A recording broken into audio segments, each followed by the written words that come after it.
आप सबको हमारा जय जिनेन्द्र मंगलाचरण से शुरू करते हैं। अहो श्री सतपुरुष के वचनामृतम्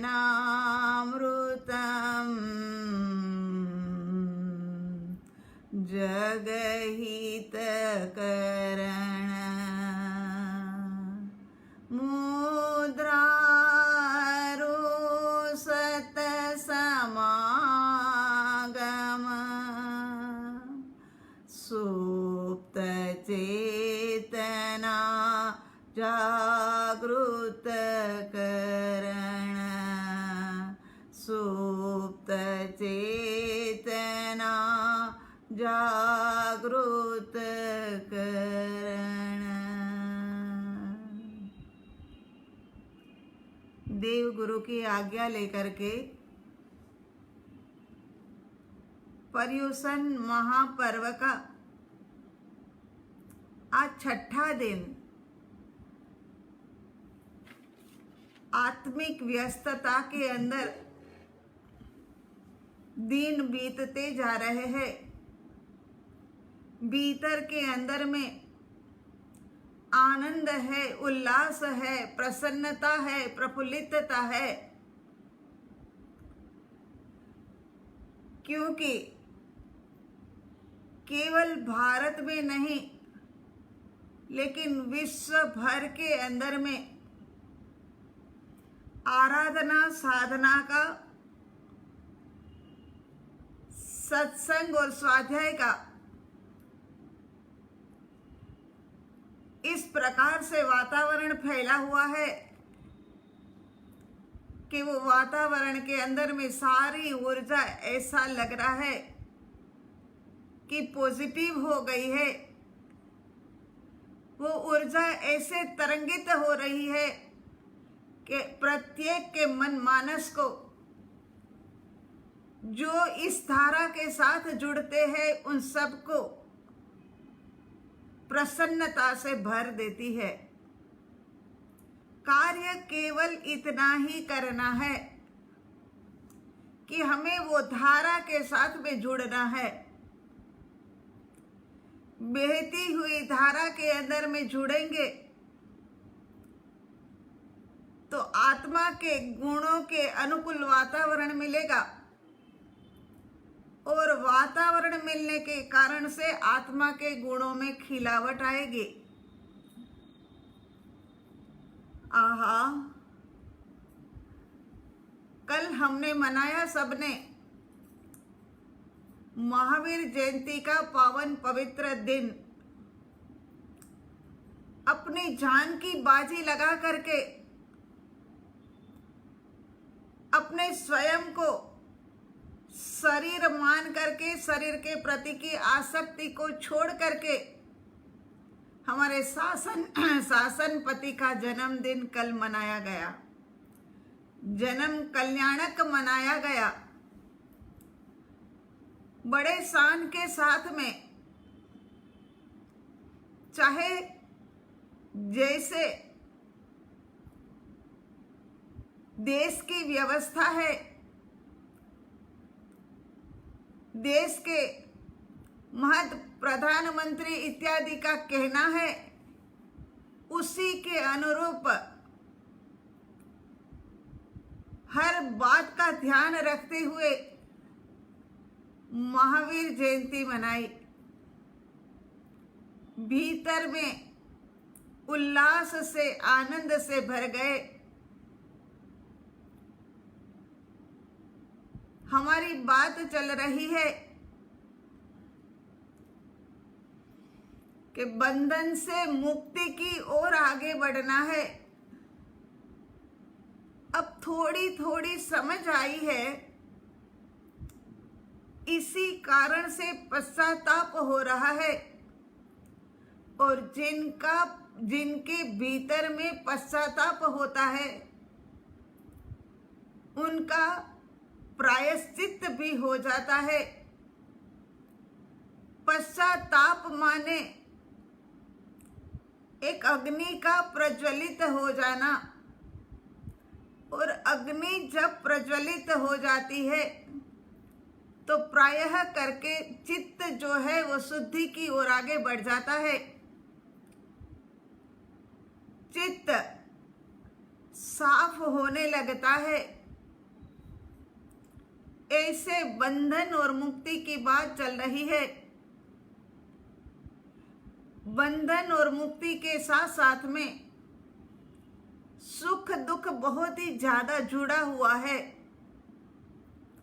सुख को सुख मानना और दुख को दुख मानना, आज दिन तक यही समझते रहे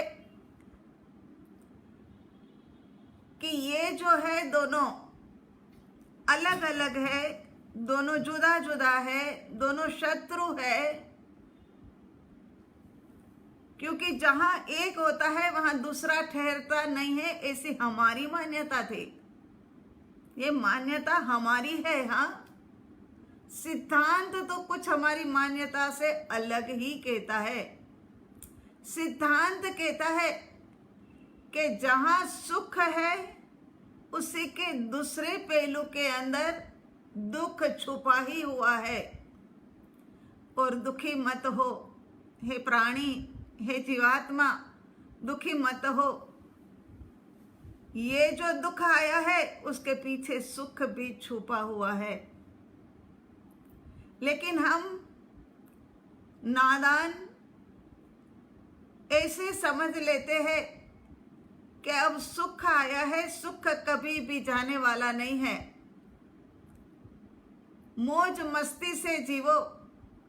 मनुष्य का जन्म मिला, सुख मिला, रुपयों से भरा भरा पर्स मिला, बड़ी बड़ी गाड़ियां मिली, नौकर और चाकर मिले, भागते फिरो। ये सुख तो कभी जाएगा ही नहीं। लेकिन सबका समय होता है, पीरियड होता है। वो समय पर ही, पीरियड में ही ये सुख आता है, टिकता है, और वो उनका पीरियड पूरा होते ही चला जाता है।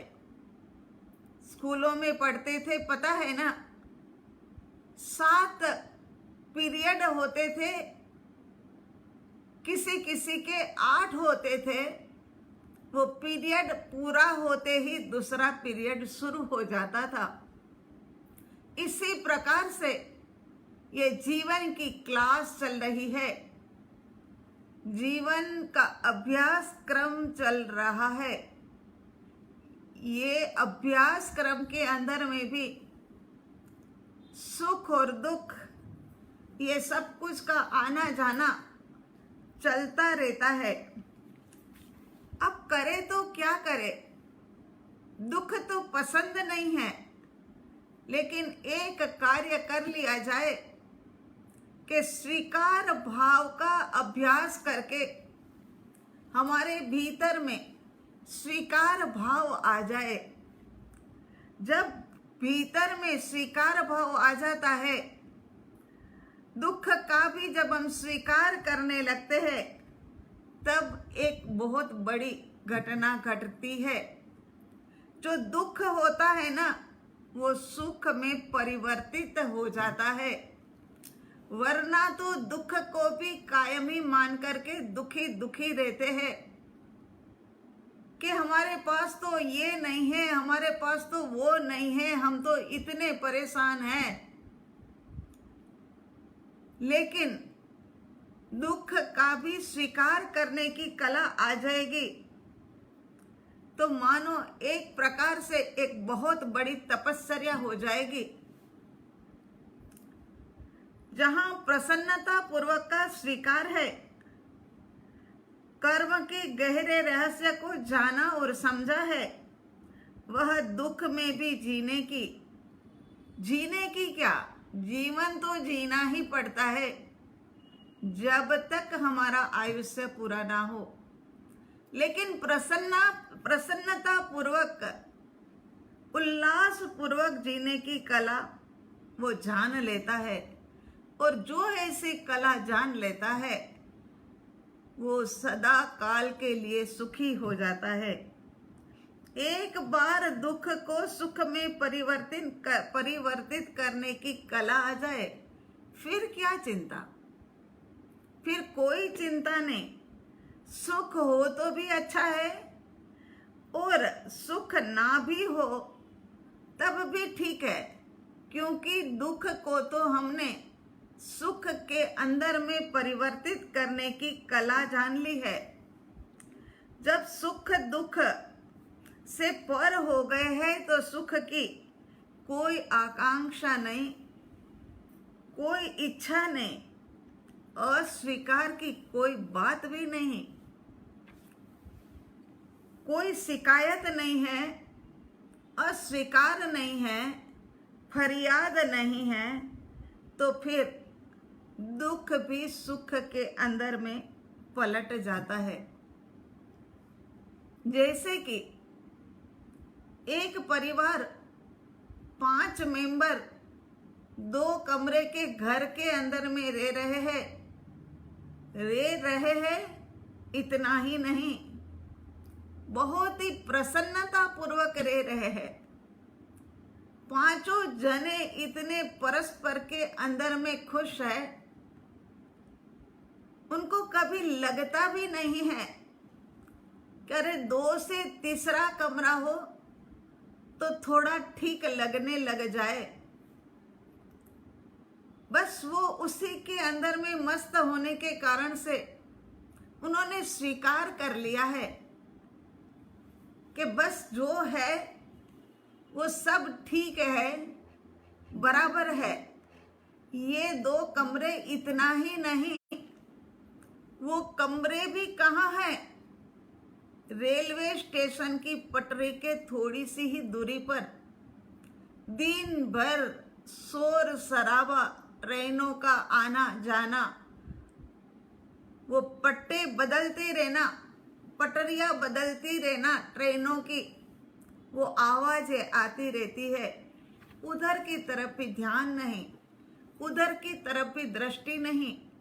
शायद ऐसा हो गया है कि ये आवाज से, ये 2 कमरों के घर से उनको दूर ले जाया जाए तो उनको अच्छा ना लगे, क्योंकि स्वीकार भाव की एक आदत डल गई है। अपने आप के अंदर में सभी के सभी खुश है, फिर तो दुख में भी खुश रहना, किसी भी प्रकार की अस्थिरता नहीं, अशांति नहीं, स्थिरता पूर्वक अपना जीवन जिए जा रहे हैं। ये स्वीकार भाव, ये स्वीकार भाव, किसी भी वस्तु को रुचिकर मानना, यही तो सुख है, और अरुचिकर मानते हैं वही तो दुख है। चाहे कितना ही बड़ा बंगला हो, लेकिन उसी के अंदर में रहने वाले को जाकर के पूछो, यही गुनगुनाएगा, अरे इतने बड़े बंगले से तो अच्छा है कोई छोटा मकान हो, आज ये खराब हो गया, शाम तक दूसरा कुछ खराब हो गया, दूसरे दिन तीसरा कुछ खराब हो गया। और यहाँ पर हर जगह की जागृति रखनी पड़ती है कि कहाँ कहाँ क्या क्या हो रहा है, क्योंकि उनके पास स्वीकार भाव की कमी है। स्वीकार भाव की कमी के कारण से उनके भीतर में ये सब भाव उठते हैं। बंधन से मुक्ति की ओर, सुख दुख से पर होने के लिए अब हम आगे बढ़ते हैं। नियति का सहर्ष स्वीकार करना होगा। याद रखना, सुख दुख से पर होना है ना, तो नियति का स्वीकार करना होगा। गर्दन कट जाए तो कट जाए, ऐसे ही घटना घटनी होगी, इसीलिए ही ये हुआ है, इसमें कुछ भी गलत नहीं है। जो हो रहा है उससे अन्यथा हो ऐसी कोई इच्छा भी भीतर के अंदर में नहीं रहती है। प्रतिकूलता में भी सामने वाले के ऊपर कोई दोषारोपण नहीं, उनके लिए भीतर में कोई ऐसी कुबुद्धि नहीं कि फलान व्यक्ति ने इनको गर्दन से काट दिया।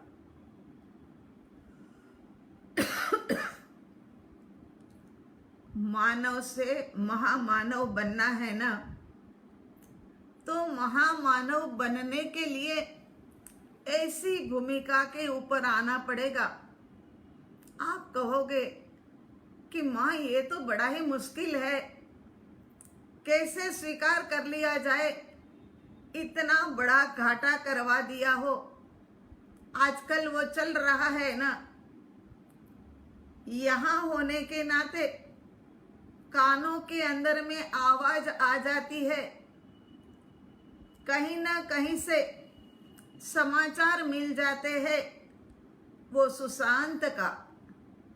सुशांत क्या हुआ, सुसाइड कर लिया, मर्डर किया गया, क्या हुआ? अरे भाई, जब मरने वाला चला गया है, अब हमें कैसे पता लग सकता है कि क्या हुआ था? लेकिन सब अपने अपने भेजे का प्रयोग कर रहे हैं। ज्यादा भेजे वाले को बुला बुला करके ये केस सौंपा जा रहा है, उतना ही ज्यादा उलझता जा रहा है। ये सब अस्वीकार की भावना के कारण से ये उहापो जगता है, अशांति जगती है। कर्ता बुद्धि के अंदर में के करने वाला कौन है, उनको पहचानो, ढूंढो, निकालो। लेकिन इसमें तो संभावना बहुत ज्यादा है कि निर्दोष दोषित साबित हो जाए और दोषित निर्दोष साबित हो जाए। यदि मानव से महामानव बनने की, अगर आत्मा से परमात्मा बनने की यात्रा के अंदर शामिल होंगे, तब तो जाकर के ये जो दोषी को निर्दोष, निर्दोष को दोषी ठहराया जाएगा, उसके प्रति का स्वीकार रहेगा। आपकी और हमारी यात्रा किधर चल रही है? मानव से महामानव बनने की, आत्मा से परम आत्मा बनने की, या फिर कोई फर्क नहीं है, चारों गतियों के अंदर में भटकते रहेंगे? ऐसा तो नहीं हो सकता। हमें पता है हमारे साधकों का, हमें पता है हमारे मुमुक्षु आत्मार्थियों का कि वो आत्मा के लिए, आत्मा अनुभूति के लिए, सम्यक दर्शन को प्राप्त करने के लिए साधना आराधना में सालों से जुड़े हुए हैं। इसीलिए स्वीकार भाव की साधना उनके पास कुछ अंशों के अंदर में आ गई है। कर्ता भोक्ता भाव जब मिट जाता है, तब जीवात्मा परम शांति और परम संतोष को उपलब्ध होता है। कर्ता भोक्ता भाव मिट गया, ना मैं कुछ करने वाला, ना मैं कुछ भी भुगतान करने वाला। ये सब बातें अभी आज की ही गाथा के अंदर में आने वाली है। परम स्वीकृति जो होता है उससे अलग होने का और कोई कारण ही नहीं था। जैसे घटना घटनी थी ऐसी ही घटना घटी है, तो भीतर के अंदर में स्वीकार भाव की शांत लहरें, ऐसे लहरें तरंगे उठती रहेगी कि जो हमें सुकून दे जाएगी।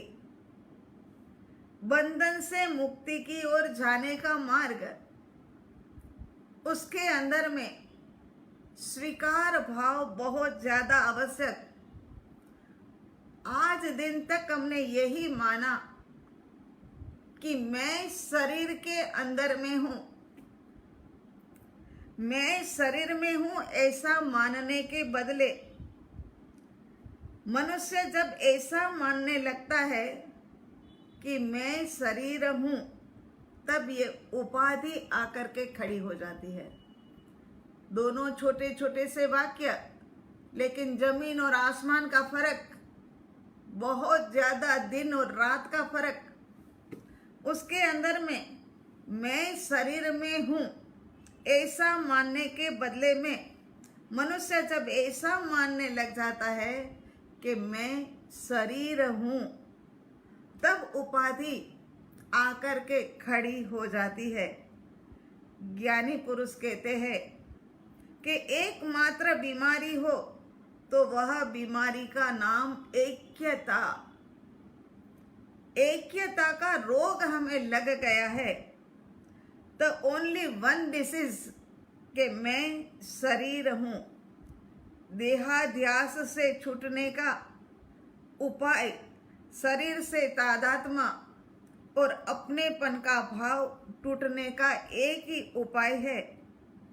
सत्य को समझता है वह सुख से पार जाकर के आनंद का अनुभव करता है। सुख दुख दोनों का जहां अभाव है,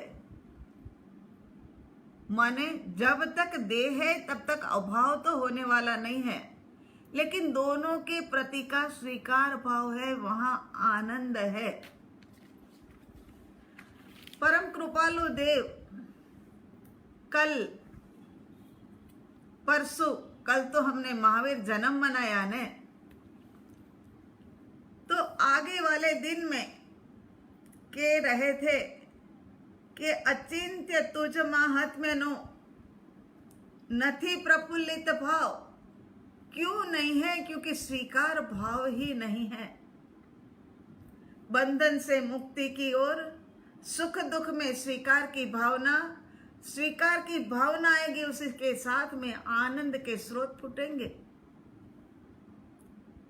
ये एक के बाद एक पॉइंट अपने जीवन के अंदर में अप्लाई करना है। हम आपको रेसिपी दिए जा रहे हैं, रेसिपी आप लिख भी रहे हो, तो लिखने के बाद रेसिपी आपकी नोटबुक के अंदर, कॉपी के अंदर, डायरी के अंदर ना रह जाए। ये रेसिपी अप्लाई करना शुरू कर देना।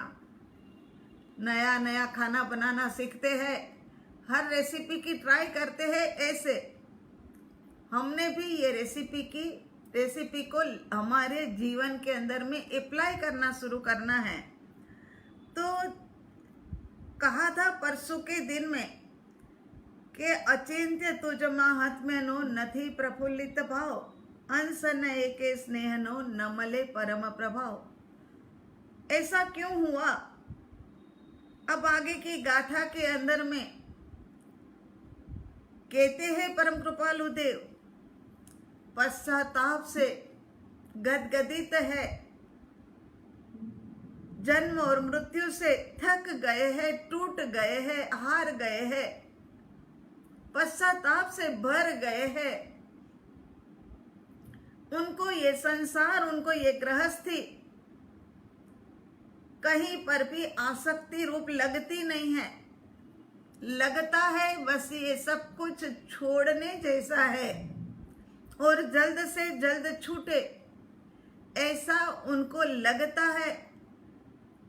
जब हमारे भीतर में पश्चाताप की बहुत ज्यादा बढ़ोतरी हो जाती है, तब साधक आत्मा परमात्मा के पास जाकर के उनके सन्मुख बैठ करके अपने दुखों का रोना रोएगा। और वहीं रोना, एन तेन इधर उधर लोगों के पास में कभी भी रोना भी मत। वो लोग रुदन का कारण नहीं समझेंगे। रुदन, यदि भीतर से ये रुदन आता है तो केवल दो ही जगह है कि जहां जाकर के ये अश्रुओं के बोझ को बाहर निकाला जाए। एक तो परमात्मा और एक है सद्गुरु भगवंत। उनके पास जाकर के कहना। यहाँ पर भी परम कृपालु देव परमात्मा के आगे जाकर के और कह रहे हैं आगे की 6 नंबर की गाथा के अंदर में, गुजराती के अंदर में पहले ले लेते हैं। अचिंत्य तुझ महात्म्यनो નથી પ્રફુલ્લિત ભાવ, આસન એકે સ્નેહનો ન મળે પરમ પ્રભાવ। हिंदी के अंदर में अचिंत्य आपकी महिमा का नहीं प्रफुल्लित भाव, आसन के स्नेहनो न मले परम प्रभाव। तो अब यहाँ पर क्या कह रहे हैं कि प्रभु आपके प्रति अत्यंत महिमा नहीं आती है,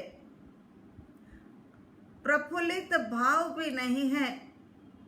ये सब बातें चाहे परमात्मा के प्रतिमा हो, चाहे परमात्मा की फोटो हो, चाहे सद्गुरु के चरण हो, चाहे सद्गुरु की शरण हो, लेकिन ये शब्द कहने बहुत मुश्किल है। जिनके भीतर का मान गल गया है, अहंकार समाप्त हो गया है, वो ही व्यक्ति ऐसा फोटो के सामने या सद्गुरु के सामने बोल सकता है कि मुझे तो आपके प्रति की महिमा नहीं है, ऐसा बोल सकते हैं। तो यहाँ कह रहे हैं कि पहले लिंक देख लेते हैं कि अचिंत्य तुझ महात्म्यनो નથી प्रफुल्लित भाव। तो क्यों तेरा मुझे तेरी अचिंत्य महिमा मुझे नहीं आई। अचिंत्य माने जो चिंतन में ना आ सके, ऐसी महिमा क्यों नहीं आ सकी? क्योंकि मैं पामर था, और पामर होने के कारण से मुझे, हे प्रभु, हे मेरे नाथ, मुझे आपके प्रति की महात्म्य नहीं आया, प्रफुल्लित भाव भी नहीं आया कि आहा, ये मेरे परमात्मा श्री सिमंदर स्वामी भगवान, ये मेरे परमात्मा, मेरे शासनपति भगवान महावीर स्वामी जी, ऐसा मुझे महात्म्य और प्रफुल्लित भाव भी नहीं आया। क्योंकि मेरे भीतर में विवेक ही नहीं था कि सार क्या है, असार क्या है, ये मैं जानता ही नहीं था। इस कारण से हे प्रभु, मेरे भीतर के अंदर में प्रफुल्लित भाव भी नहीं आया। अंसन एके स्नेहनो, क्योंकि आपकी चरण और शरण मैंने स्वीकारी ही नहीं थी।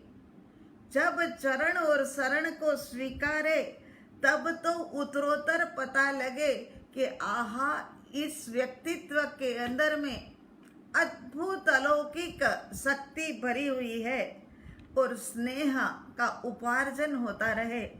लेकिन ऐसा भी नहीं हुआ और परम प्रभाव भी मेरे ऊपर आपका कोई भी नहीं आया। प्रभु, मैं कैसा पामर हूँ, मैं कैसा व्यक्ति हूँ। मैंने आपको पहले ही कह दिया था प्रभु कि मैं आपको क्या कहूँ। हे प्रभु, क्या कहूँ। मेरी तो कहानी, मेरी तो दास्तान इतनी लंबी चौड़ी है कि मैंने जो जो गलतियाँ की है वो गलतियाँ अनगिनत है। आपके पास मैं क्या गिनाऊं। फिर आगे इसी बात को बढ़ाते हुए कि मैं तो सोच भी नहीं सकता हूँ कि आपकी अनुभूति हो, आपकी महिमा मुझे आनी चाहिए। प्रभु, मुझे परमात्मा स्वरूप सद्गुरु भगवंत मिले, लेकिन मैंने वो सतपुरुष के अंदर में भी केवल पुरुष को देखा और सत को नहीं देखा, क्योंकि हमारे पास प्रभु दिव्य दृष्टि ही नहीं थी। हे मेरे नाथ, दिव्य दृष्टि के अभाव के कारण से क्या हुआ कि ये जो दशा थी वो तो अदृश्य थी। वो सत्य की दशा को मैं अदृश्य को अनुभव में ले नहीं सका, और पुरुष जो था वो दृश्य था, उसको तो मैंने देख लिया। इसी उदय काल के अनुसार क्रोध, मान, माया, लोभ आदि विषय कसाई भी सताते रहे। प्रभु, मुझे विषय कसायों ने भी सताया। वो हमें सतपुरुष जब विषय कसाय के अंदर में जाते हैं, तब ये विषय कसाय तो हमें दिखता है, लेकिन उनके भीतर की गहराई जो हमें है वो दिखती नहीं है। अब जहाँ स्व से कनेक्शन लगातार जहाँ स्व से कनेक्शन जोड़ना होगा, वहीं पर गहराई चाहिए, और गहराई आती भी है। इसीलिए कहते हैं कि पहले कनेक्शन करिए, कनेक्शन जोड़ना होगा। कनेक्शन को जोड़े बिना तो कोई कार्य हो नहीं सकता है बाहर में। कनेक्शन को जोड़ते हैं तभी तो जाकर के आप और हम आमने सामने दिखते हैं। हर कार्य के अंदर में कनेक्शन, तो ये तो बहुत बड़ा कार्य है।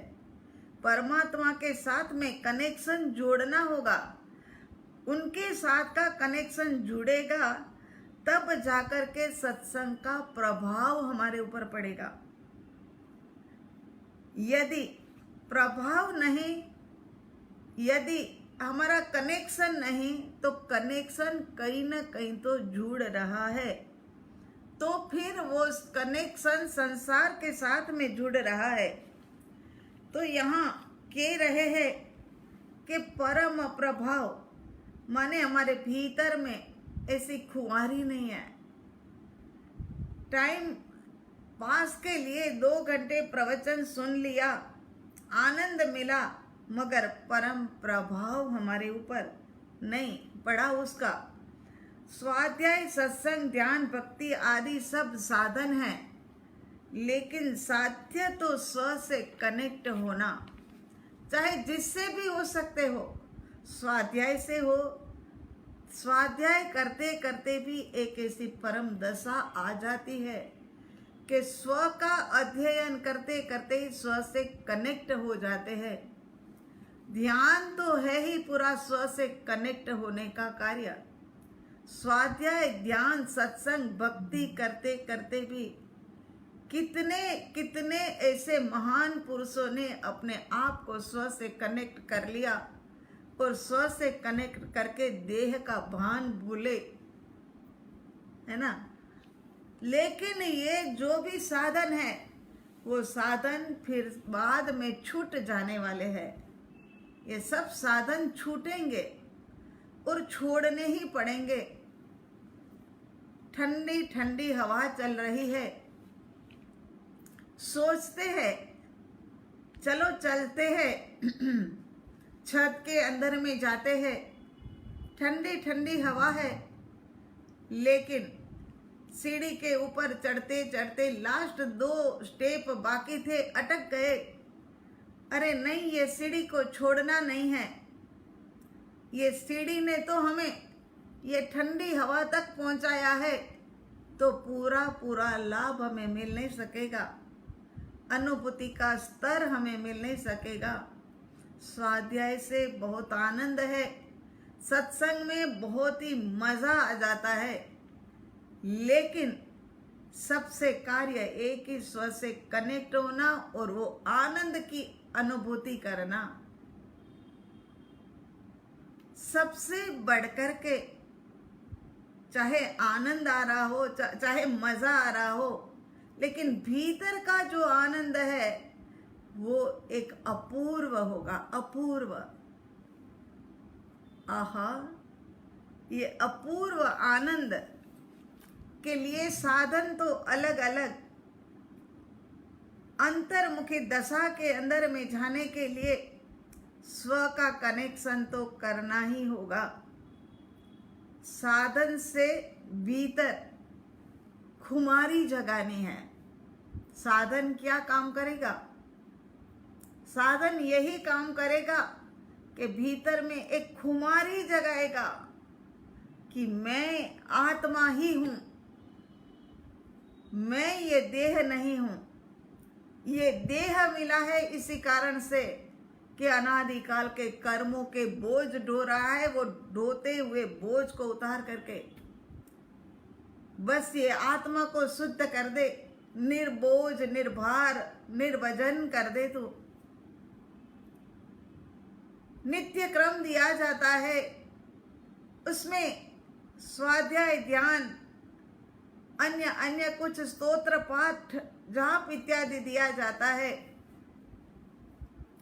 देने का कारण यही है कि स्व से कनेक्ट हो जाए और जो परिणाम शुद्धता की दिशा में आगे बढ़ता है वो स्व से कनेक्ट होकर के मोक्ष की दिशा की ओर चलना शुरू कर देता है।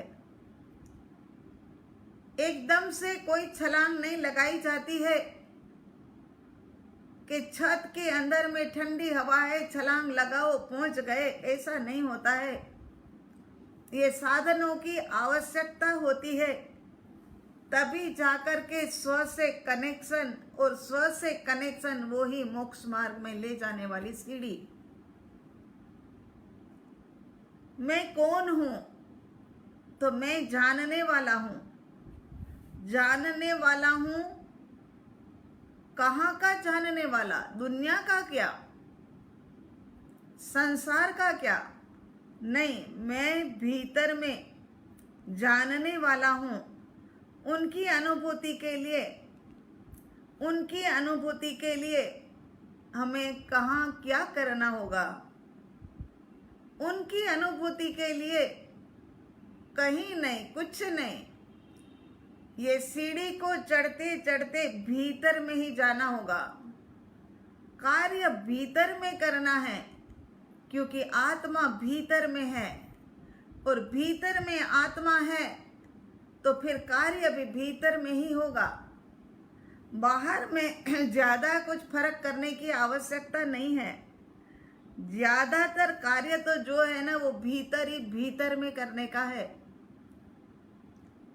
करना बाहर के अंदर में स्व से कनेक्ट हुए बिना करना वो तो कर्म है। और भीतर में चलना, अनाहत केंद्र से गहराई में जाना, स्व के साथ में कनेक्ट होना, समाधि के अंदर में आ जाना, ये धर्म है। करना ये कर्म है, भीतर में चलना वो धर्म है। और ये जानने वाले और करने वाले के बीच में एक ऐसी साठगांठ है, ये दोनों के बीच में ऐसी एक साठगांठ लगी हुई है कि ये इसके अंदर में हमें फूट डलवाने की जरूरत है। ये दोनों के बीच में एक झगड़ा कराने की जरूरत है। एक बार युद्ध छिड़ जाए,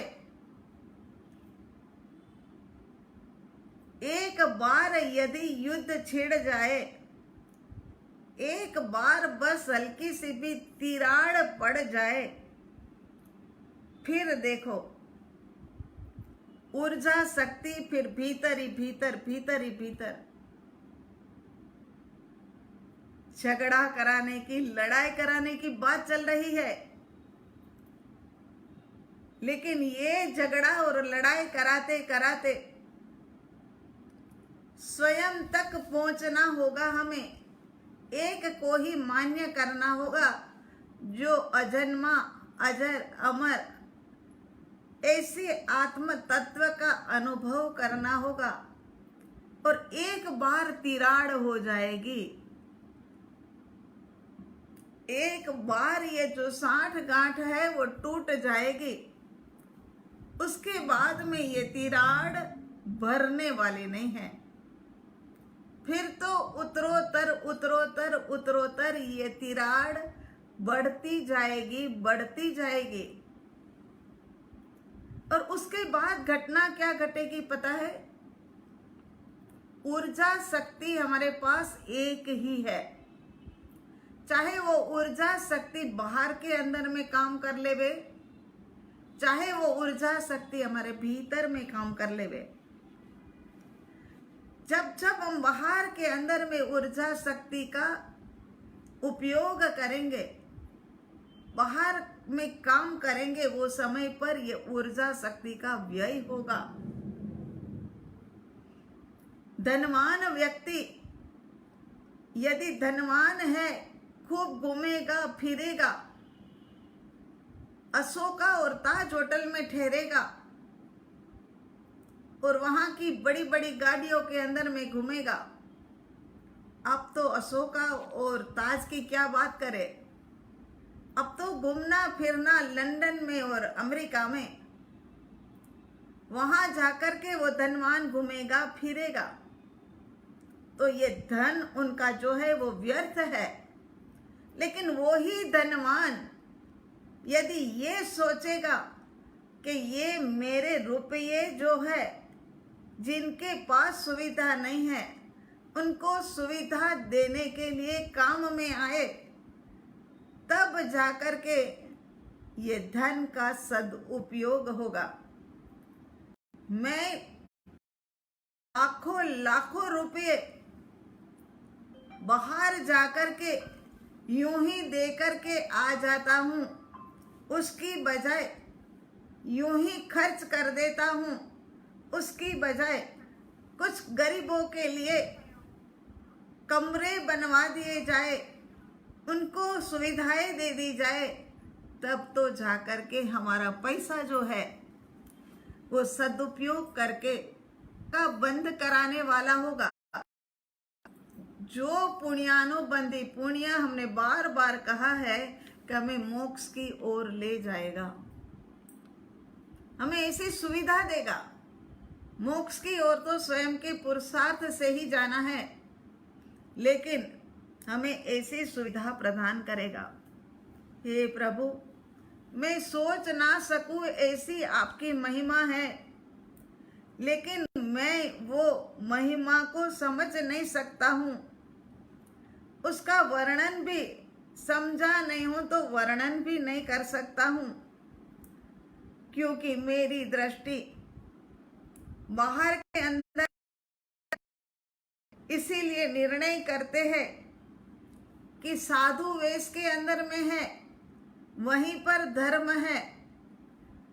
धर्म ना साधु वेश में है, ना गृहस्थ धर्म में है, ना नग्न अवस्था में है, मुपति के अंदर में है, ना मुपति को नहीं रखने में है। धर्म तो दशा की महिमा हमें आनी चाहिए। जब दशा की महिमा आती है, तब जाकर के भाव और सत्पुरुष के प्रति के शब्दों के माध्यम से हमारे भीतर में एक वाह उठ जाना चाहिए कि अरे वाह, क्या बात है और क्या कह दिया, मजा आ गया। ये स्वाध्याय और सत्संग सुनकर के परम प्रभु की हे प्रभु नाम के 20 दोहरे आज दिन तक तो ऐसे ही नॉइस कलरव करने के लिए बोले थे, हे प्रभु क्या करूं। लेकिन अब समझ आया कि जैसे जैसे गाथा बोलते जाए, वैसे वैसे भीतर भीतर भीतर के अंदर में उपयोग जाता जाए, तब जाकर के अंतिम गाथा में कहते हैं, तब जाकर के कहते हैं कि पड़ी पड़ी तुझ पद पंकजे, फरी फरी मांगू एज। मेरे भीतर में होता है। आकर के कहते हैं, जब मंदिर में दर्शन करते हैं, भीतर से भाव आते हैं कि अरे वाह, अरे वाह, भगवान की प्रतिमा कितनी सुंदर, ये नहीं, बहुत सुंदर है। हम जानते हैं उत्तरीय भारत के अंदर में मूल नायक के रूप में केवल एकमात्र महाविद्य क्षेत्र का मंदिर और श्री शिव स्वामी परमात्मा की दिव्य प्रतिमा, भव्य प्रतिमा, उनके दर्शन करके वाव तो हो ही जाता है, लेकिन दूसरी क्षण में अंदर से ध्यान आना चाहिए कि मैं भी भगवान, मैं भगवान जैसा, ऐसी जैसे तैसे की बात छोड़ो ना, अब बहुत की बातें कर ली, अब तो मैं भी भगवान, ये बात अपने भीतर से, अपनी गहराई से उठनी चाहिए। आगे कहते हैं कि न मिले परम प्रभाव। हे प्रभु, मुझे आपके प्रति भगवत्ता ही नहीं आती है। 4 बातें यहाँ पर बताई है कि हे प्रभु, आपके प्रति का महात्म्य नहीं है, प्रफुल्लित भाव नहीं है, मुझे स्नेह का अंश भी नहीं है और परम प्रभाव भी नहीं है। ये कनेक्शन देखो, लाइन का कनेक्शन भी देखो कि प्रभु के प्रति का, हे नाथ मेरे सद्गुरु भगवंत, है मेरे देव, अचिंत्य तुझ महात्म्य नो। जब तेरे महात्म्य का मुझे अचिंत्य ऐसा भाव नहीं आता है तो प्रफुल्लितता भी नहीं होती है, और जब प्रफुल्लितता नहीं तो स्नेह का अंश तो कैसे होगा। स्नेह का अंश तो वहीं पर होता है कि जहाँ प्रफुल्लितता, प्रसन्नता जिनको मिलने से पुलकित होने लगते हैं, वहाँ पर स्नेह होता है, और जहाँ स्नेह नहीं है वहाँ आपका प्रभाव भी हो ही नहीं सकता है। प्रभु के दर्शन से प्रफुल्लितता तो दृष्टि प्रभु पर, सत्पुरुष समागम से प्रफुल्लितता तो दृष्टि सत के ऊपर है, ऐसा समझ लेना। दृष्टि हमारी यदि परमात्मा के ऊपर है, दृष्टि यदि हमारी सद्गुरु भगवंत के ऊपर है, तो वो दर्शन हमें प्रफुल्लितता दे जाता है।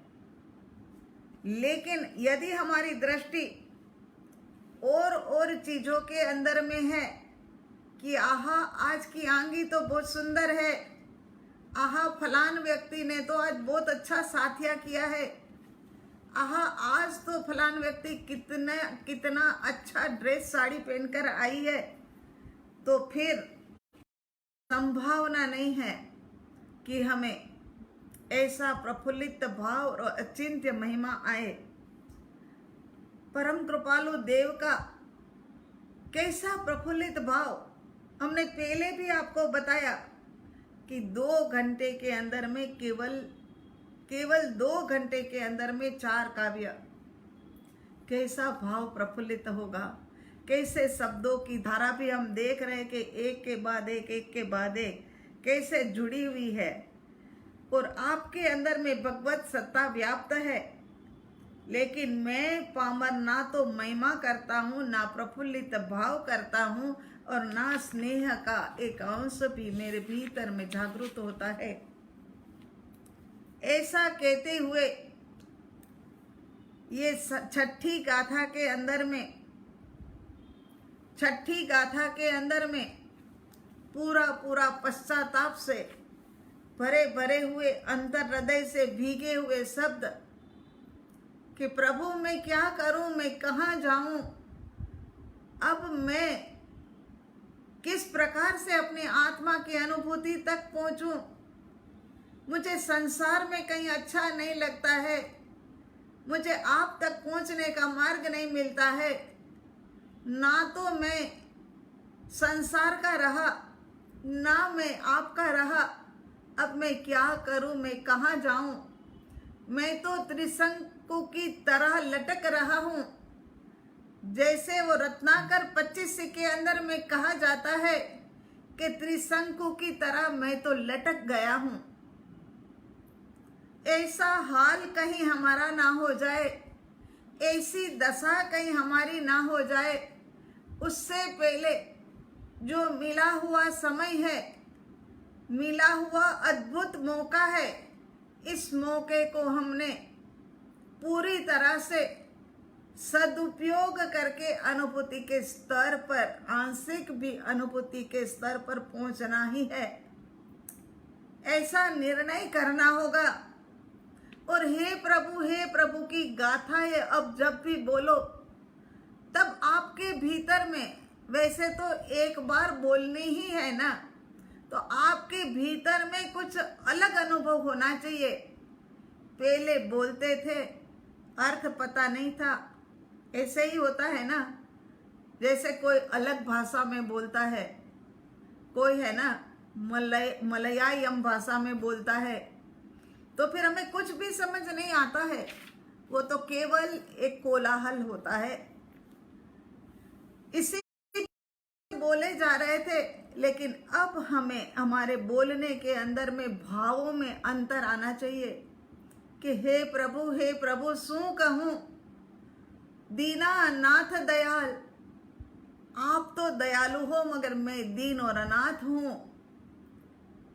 लेकिन फिर भी यही साधक अंत में कहेगा कि सदगुरु संत स्वरूप तुझ ए दृढ़ता करी देज।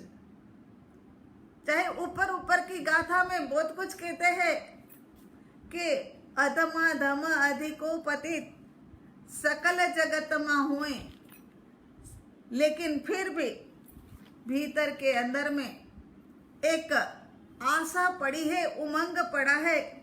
इसी कारण से कहते हैं कि बस मैं तो केवल यही मांगता हूँ। वो तो विस्तार से वो गाथा जब आएगी तब अपन सुनेंगे कि क्या कहते हैं। लेकिन इस वक्त तो सच में ही प्रभु आपके प्रति के भावों की गिरावट, बस अब मुझे उठा लो, मुझे आपकी ओर उठा लो।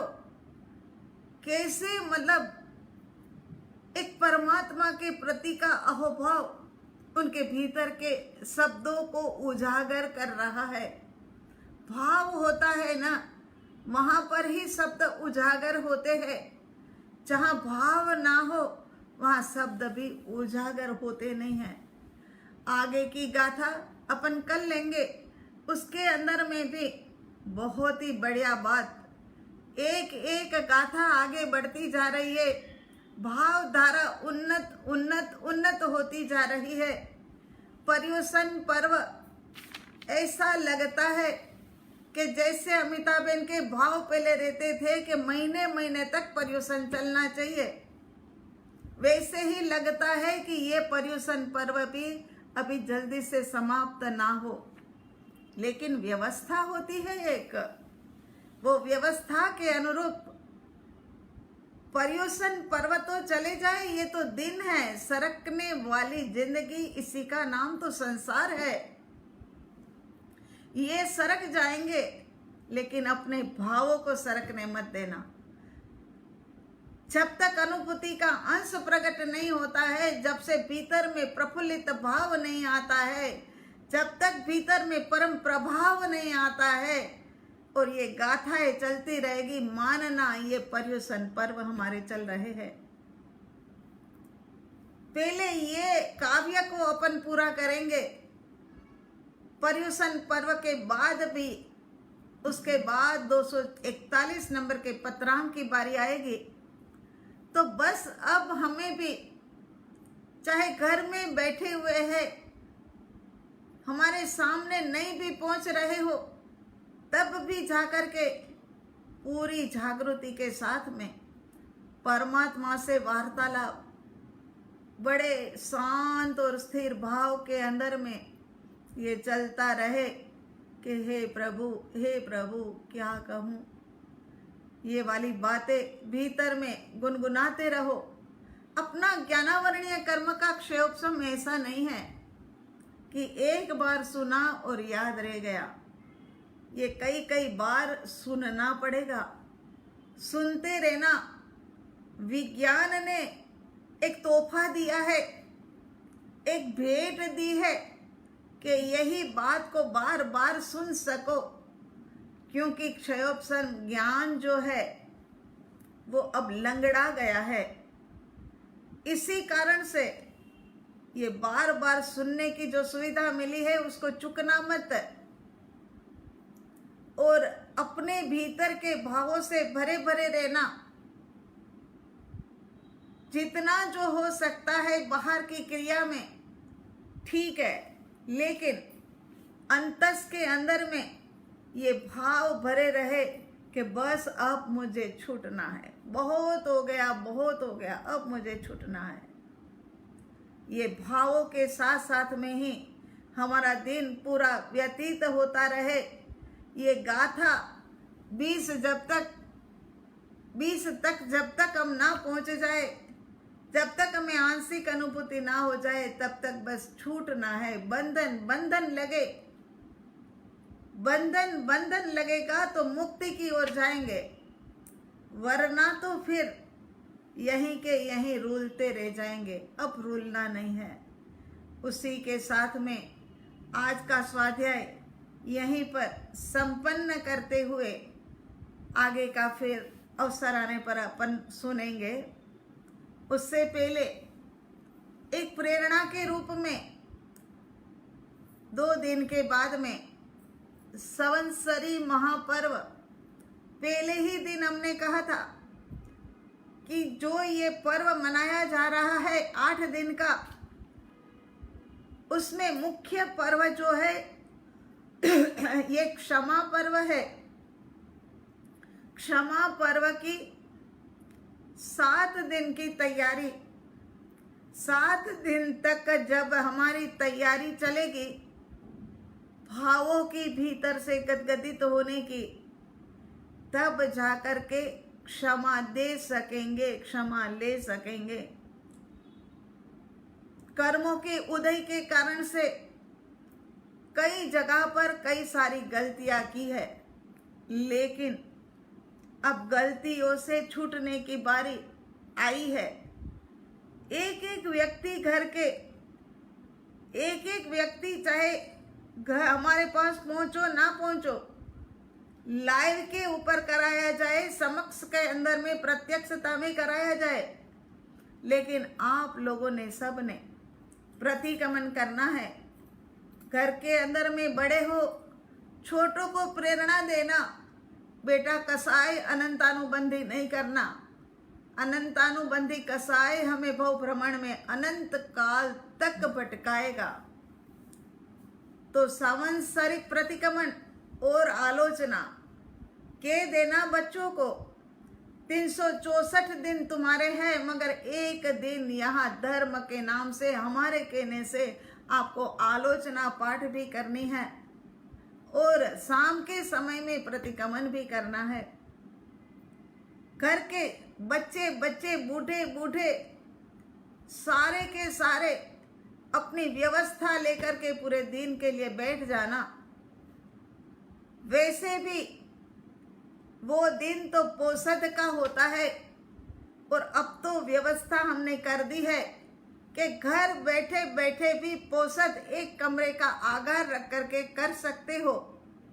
उसी प्रकार से पोषद कर लिया जाए, उसी प्रकार से धर्म का आराधन कर लिया जाए, और अनंत कर्मों से निर्जरा की ओर हम आगे बढ़ जाए। यही भावना हम आप सभी लोगों के प्रति, हमारे स्वयं के प्रति भी रखते हैं। तो हमारी भावना का ख्याल करते हुए, अपने कर्मों का ख्याल करते हुए, अनंत भव भ्रमण की झड़पट जो है उसका ख्याल करते हुए अब समाप्ति की ओर एक आध कदम बढ़ो। बहुत दूर निकल गए हैं, लेकिन फिर भी चलने वाला हाथ पकड़े रखा है, वो चलाएगा, आपको चलाएगा। आप चिंता मत करो, चलोगे तो चलाएगा, लेकिन चलने की चेष्टा तो करें। उसी के साथ में आज का वक्तव्य संपन्न करते हैं। ओम अरिहंत। ध्यान के लिए 2 मिनट के बाद।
शांत और स्थिर भाव में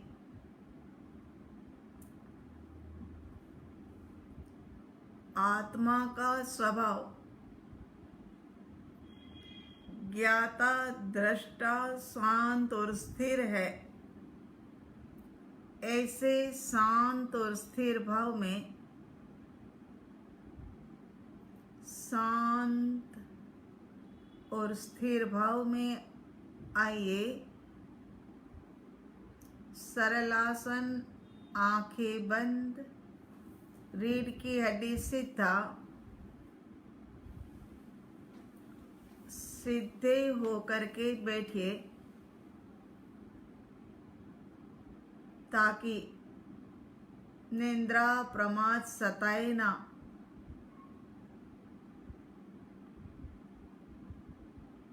देव गुरु की आज्ञा लेकर के एक आत्मचिंतन, चाहे हम माने न माने, लेकिन आप आत्म तत्व कल भी जुदा थे, आज भी जुदा है और कल भी जुदा ही रहेंगे। पूर्व भाव में भ्रमण करते हुए हम कभी भी किसी की माता नहीं थे। कोई भी हमारा पुत्र न था, कोई पति और पत्नी नहीं थे। इस भाव में भी हम किसी के नहीं हैं और कोई हमारा नहीं है। अपना पराया ये सब व्यवहार भाषा है। पति पत्नी माता पिता ये सब व्यवहार भाषा है। मिथ्या धारणा से आप निकल जाइए। मिथ्या धारणा के अंतर्गत ही आपने चाहे कुछ भी मान लिया हो, समझ लिया हो, लेकिन यह सत्य कि हर जीवात्मा अकेला है। आज जो नेरिया नरक में पड़ा है, अनंत दुख भुगतान कर रहा है, वो भी अपने आप से जुदा है, अकेला है। अनंत पाप कर्मों का भुगतान कर रहा है। हर जीव अपने पाप और पुण्य का फल अपने आप से भुगतता है। इस सत्य को समझना होगा, श्रद्धा करनी होगी। आज जो कर्म कर रहे हैं उसका भुगतान हमें स्वयं से ही देना होगा। चाहे इस शरीर से नहीं, चाहे अगले भव में, चाहे उससे भी अगले भव में, लेकिन जो निज कर्म आत्मा के चारों ओर लगे हैं, जो कर्म आत्मा ने स्वयं को कर्ता मान करके बांधा है, वहाँ वहाँ आपके कर्म का भुगतान देना ही होगा। जैन परिभाषा कहती है कि जीव ने जिस रस के साथ में कर्म बंधन किया उसी तीव्रता से उसे भुगतान करना पड़ेगा। आत्मा को मैं मान करके जो कर्म का बंधन है वो एक ही कर्म के बंधन का भुगतान करना ही होगा।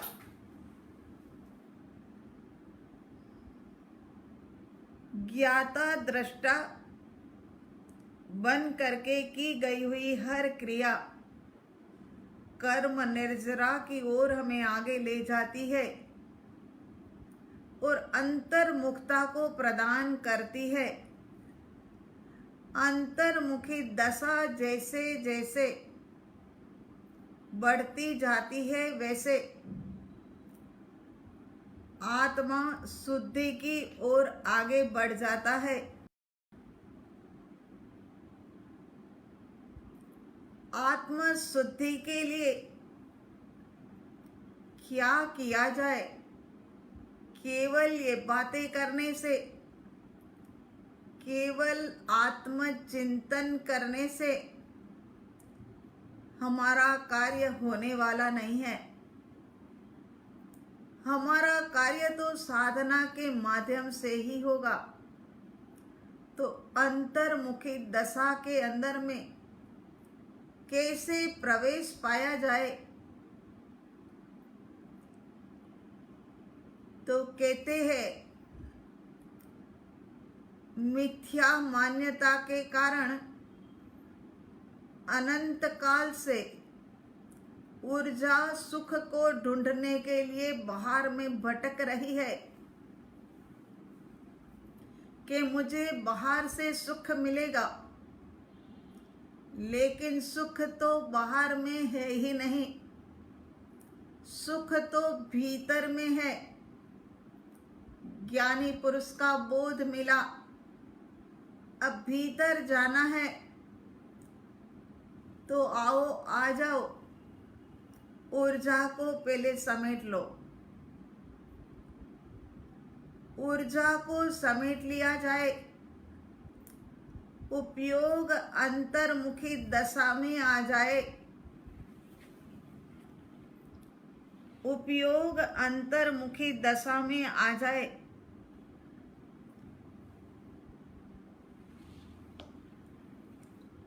और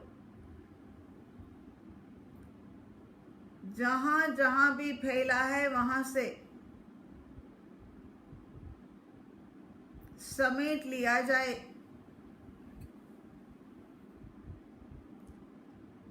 हम नादान बुद्धू ये नहीं जानते कहां कहां फैला है, तो जहां जहां बाहर में सुख माना, जहां जहां बाहर के अंदर में आकर्षण दिखा, वहां वहां उपयोग मृग जल से पानी पीने के लिए जैसे भागता है मूर्ख, ऐसे ही उपयोग भागा है। उपयोग भागा देह के प्रति सुंदरता बनी रहे,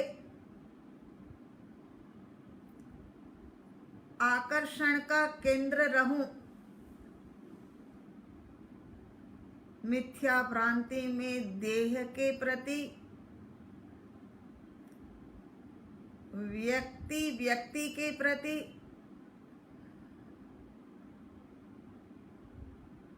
वस्तु के प्रति, परिस्थितियों के अंदर, पदार्थों के प्रति, स्थान के प्रति इत्यादि चारों दिशाओं में उपयोग को फैलाया। उपयोग माने एक प्रकार से अब यही समझो कि आत्मा की शक्ति है, आत्मा की ऊर्जा है। सब जगह से समेट लो। बहुत बिखर गए, बहुत बिखर गए।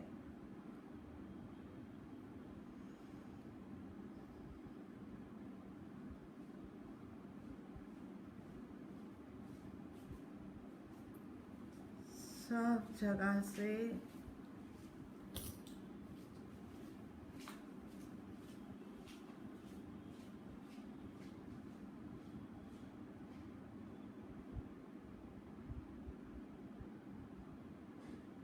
सब जगह से समेटने का कार्य। आओ,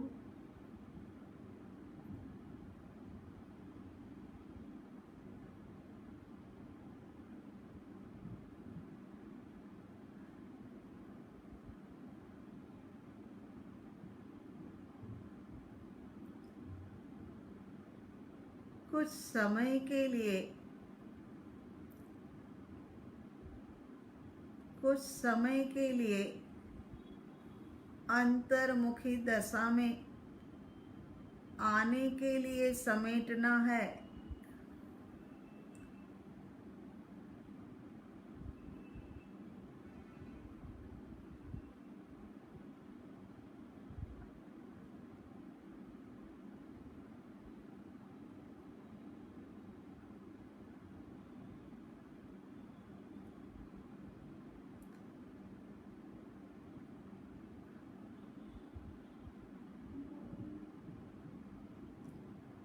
सिमट गया उपयोग, सिमट गया तो अब संभालने के लिए क्या करे?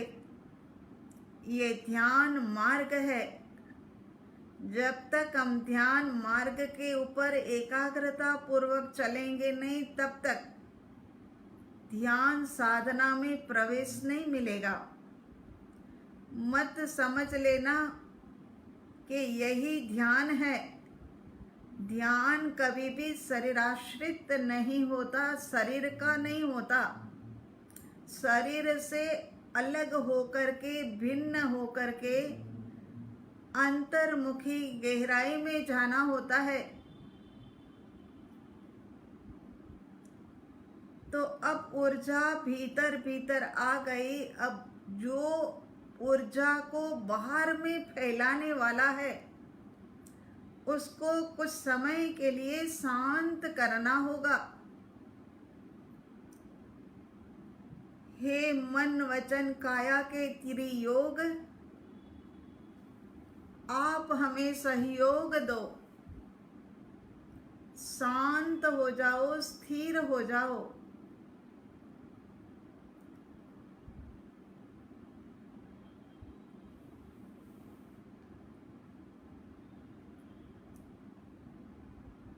हे चित्त बुद्धि और अहंकार, तुम भी सहकार प्रदान करो। शांत हो जाओ, स्थिर हो जाओ। आत्मा की निकटता के अंदर में आपको भी आनंद मिलेगा।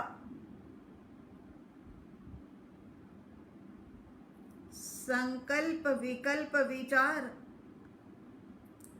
आप भी शांत हो जाओ, स्थिर हो जाओ।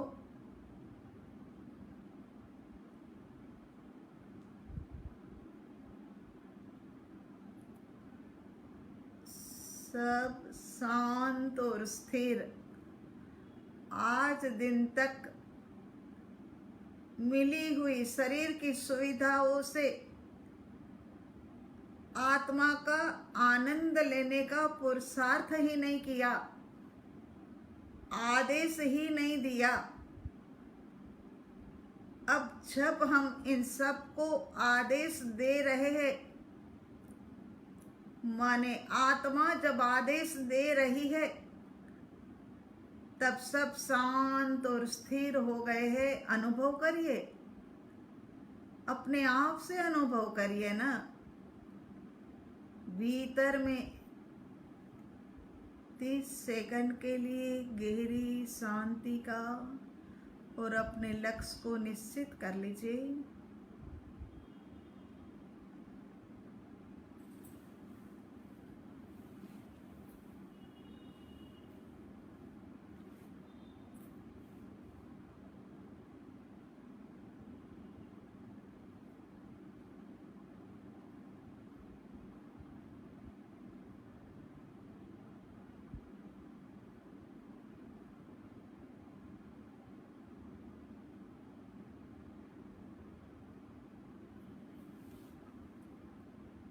इसके बाद आत्मा के अनंत गुणों से एक गुण को उठाते हुए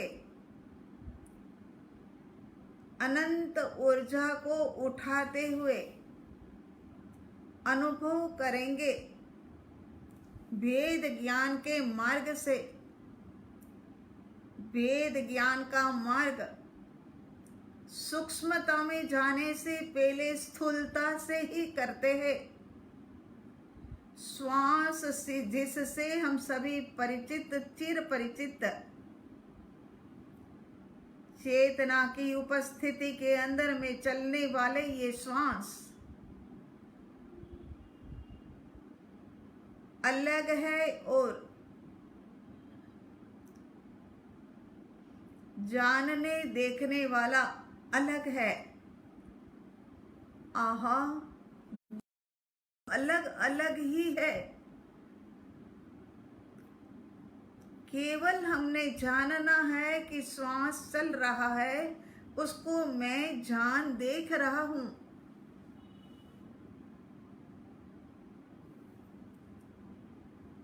सरल है,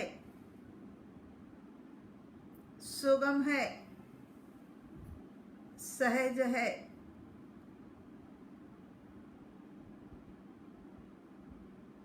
ये कृपालु का फरमान है।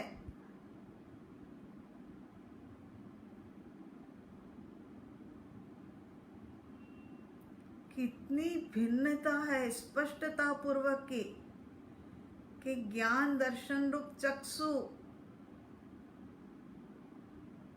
आत्म राम जान देख रहा है चलते हुए श्वासों को।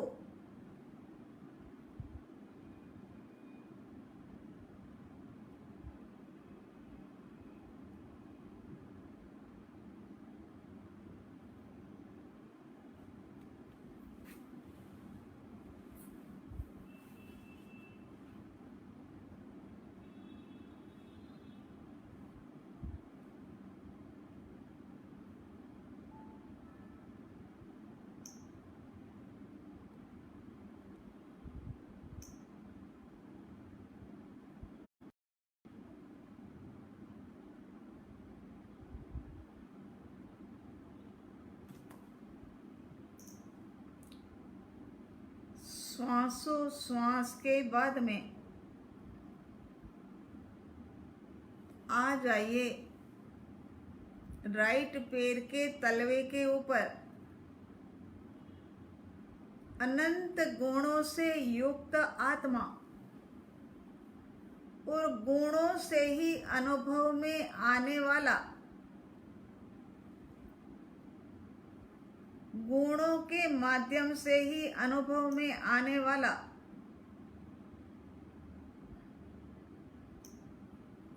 ये आत्मा पैरों के तलवे में, अंगुलियों में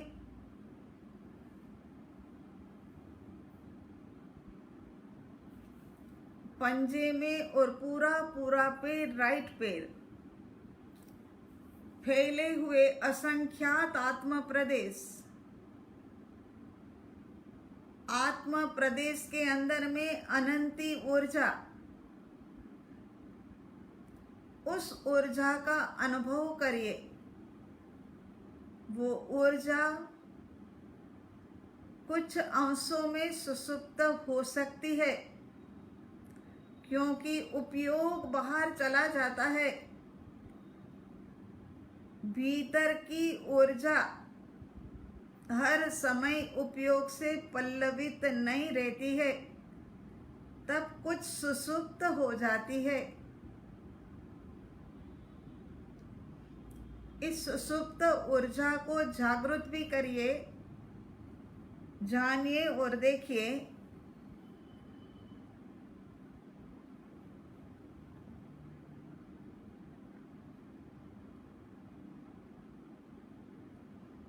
तीस सेकंड का समय है। उपयोग आपके साथ है। पहले तो बाहर भटकता था, वो अंतर्मुखी है। आदेश के अनुसार वो कार्य कर रहा है। जब हम चाहे आनंद गुण का अनुभव करने की साधना करें, चाहे हम ऊर्जा को अनुभव करने की साधना करें, तब भी आंशिक अनुभव हो तो अनंत कर्मों की निर्जरा है। एकाग्र होना, एक ही कार्य को करना।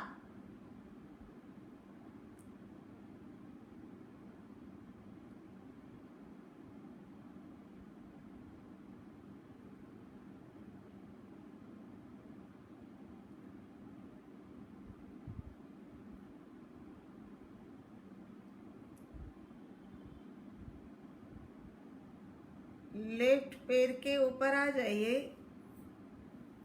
तलवे से लेकर के पूरा पूरा पैर।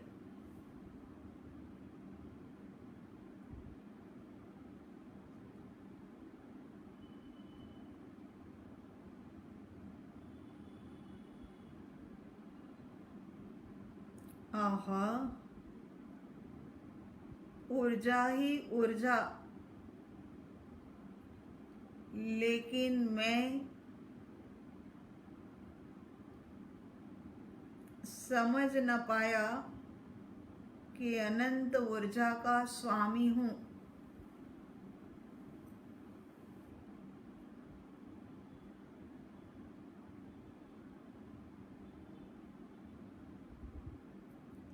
आत्मा को भूला तो ऊर्जा भी विस्मृत हो गई। जबकि मौजूद है ऊर्जा। पेट और कमर के बीच में आ जाइए। सब कुछ आत्मा की ऊर्जा से ही हो रहा है।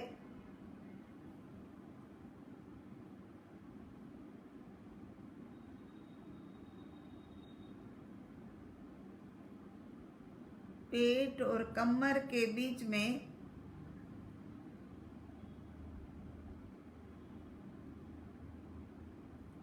चमड़ी, चमड़ी के नीचे नीचे में आत्म प्रदेश, अनंती ऊर्जा अनुभव करें। 30 सेकंड।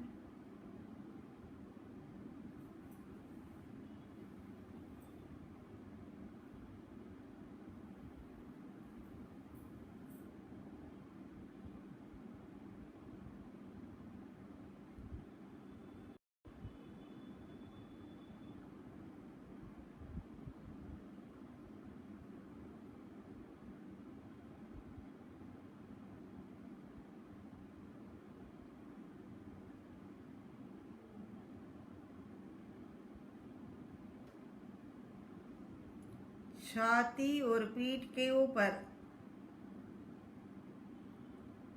चमड़ी के नीचे रहे हुए आत्म प्रदेशों में अनंती ऊर्जा के ज्ञाता दृष्टा।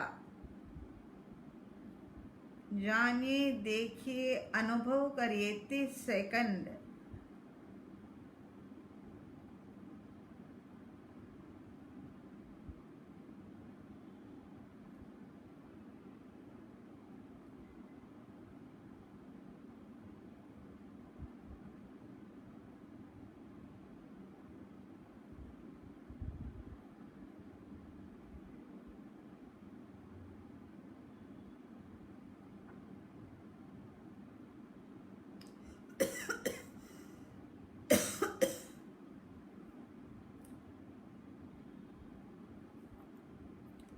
गला और गर्दन,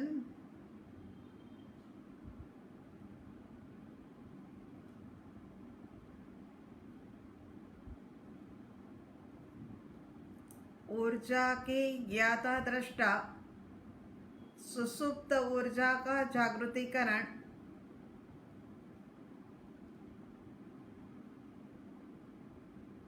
15 सेकंड।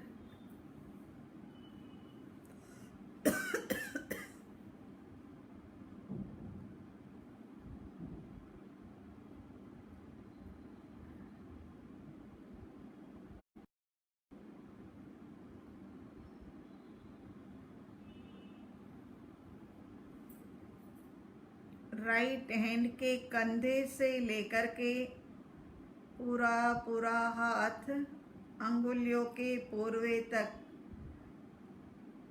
शांत और स्थिर भाव में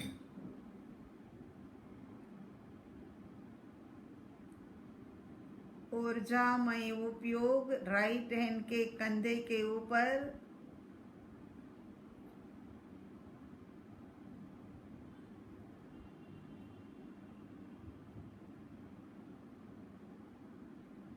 अंगुलियों के पोरवे तक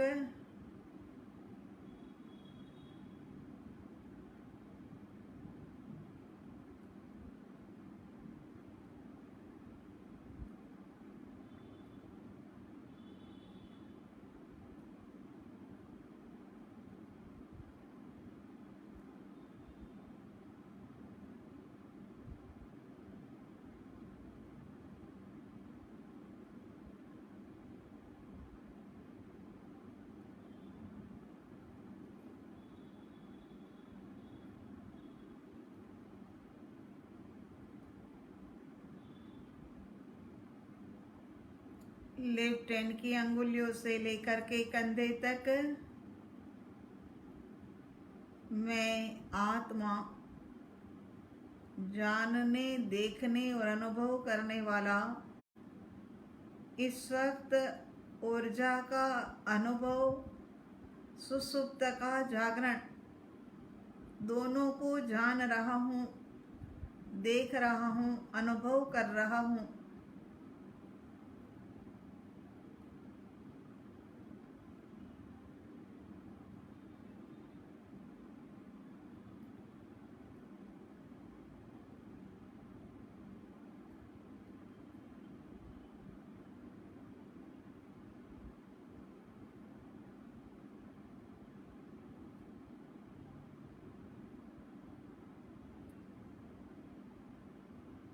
चेहरा और पीछे का सिर से शुरू करते हुए सहस्रार के ऊपर आ जाइए। ज्ञाता दृष्टा अनंत ऊर्जा के और सुसुप्त का जागरण,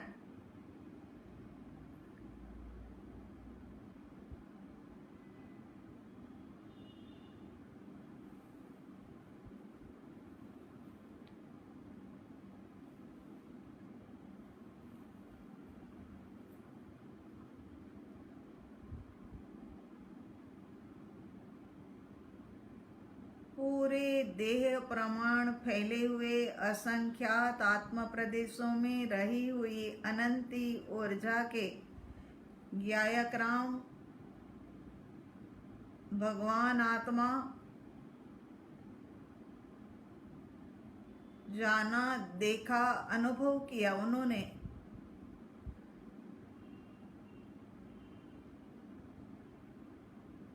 अब चलते हैं वेद ज्ञान से अभेद की ओर। अनाहत केंद्र के ऊपर उपयोग, बस केवल अनाहत केंद्र, अनंत ऊर्जा के साथ साथ में उपयोग,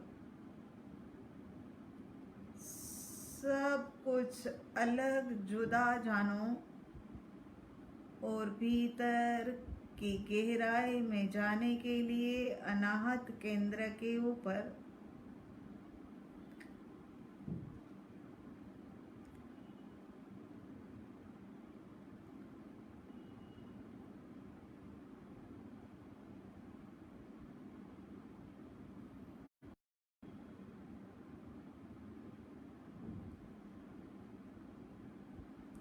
अनाहत केंद्र से गहरे गहरे गहराई में, जहाँ पहला स्पंदन हुआ था, वहीं समाधि स्थल के ऊपर भीतर भीतर भीतर में मैं आत्मा हूँ। आत्मा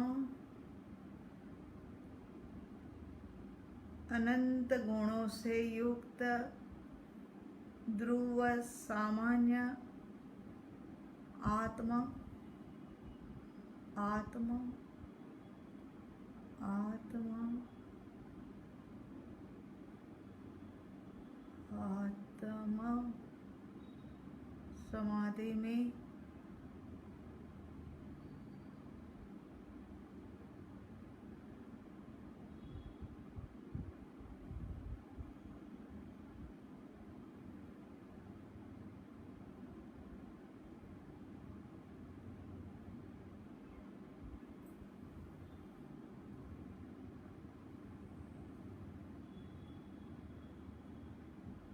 आहा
आत्मा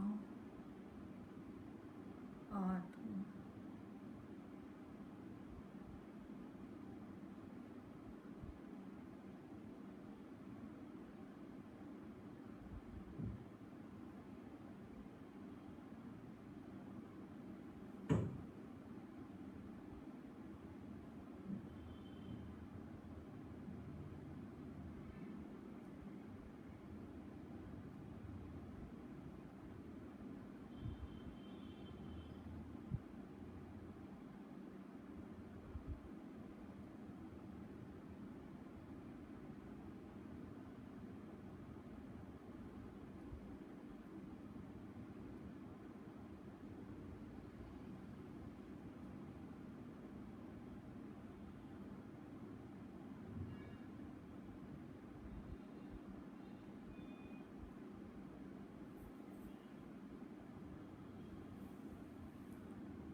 भीतर की गहराई से बाहर आना होगा।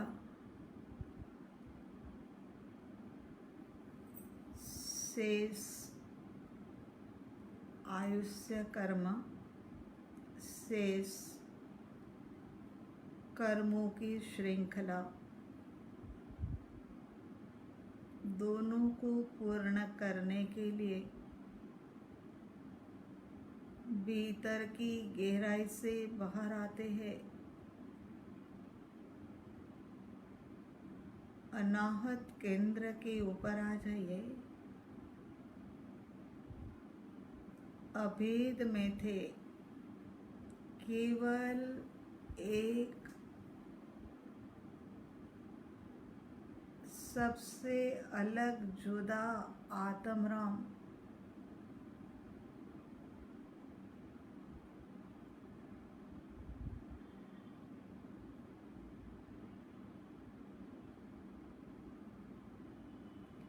पूर्ण, पावन, पवित्र,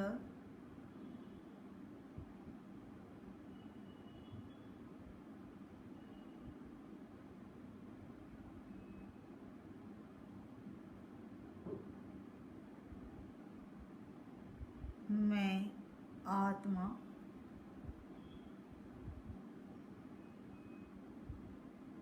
देह में अंतर्मुखी दृष्टि, ज्ञाता दृष्टा बन करके जानो, देखो। देह अलग जुदा, श्वास अलग जुदा, जहाँ मैं बैठा हूँ, साधना कर रहा हूँ, वो स्थान अलग जुदा।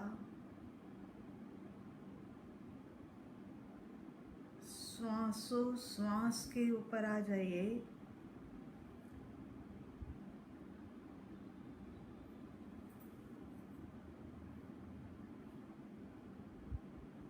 करना क्या है? सबसे अलग जुदा हूँ, कोई मेरा नहीं, मैं किसी का नहीं, केवल व्यक्ति वस्तु के साथ ऋणानुबंध। तो अब कैसे जिया जाए? बाकी का जीवन यापन करने की कला मिल जाए। श्वास से भेद ज्ञान चलता रहे।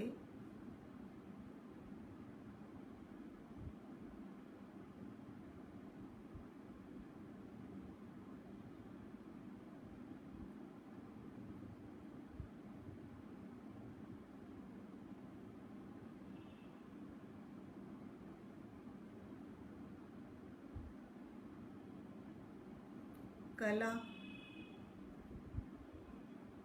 जीवन जीने की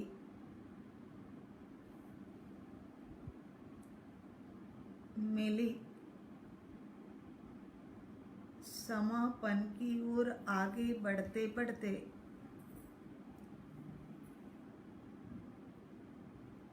वो कला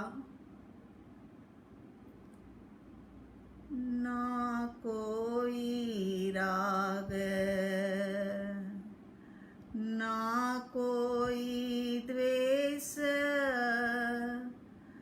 वीतराग पथ पर चले, ना कोई संकल्प, ना कोई विकल्प, निर्विकल्पता पड़े, सोने में सुहागा मिले, सोने में सुगंध मिले।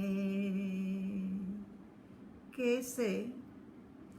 एक घड़ी प्रभु उड़नाए कांते, आकर के तू जो मिले, आत्मा परमात्मा बने, आत्मा परमात्मा बने। दोनों हथेलियाँ अपने सन्मुख मस्तक को झुका दीजिए।